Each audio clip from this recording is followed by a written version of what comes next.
هذه القصيدة من كلمات الشاعر هشام عبد الملك المجيدي، إهداء للأخ الغالي أبو غيث محمد محمود سويدان.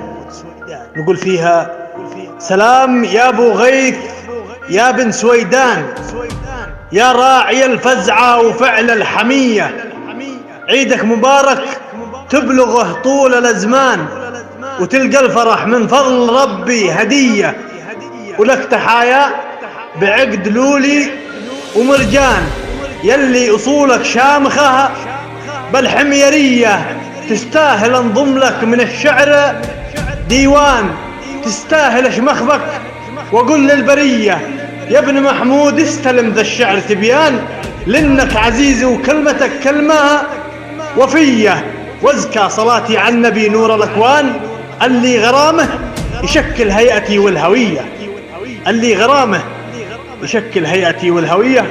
وسلامتكم.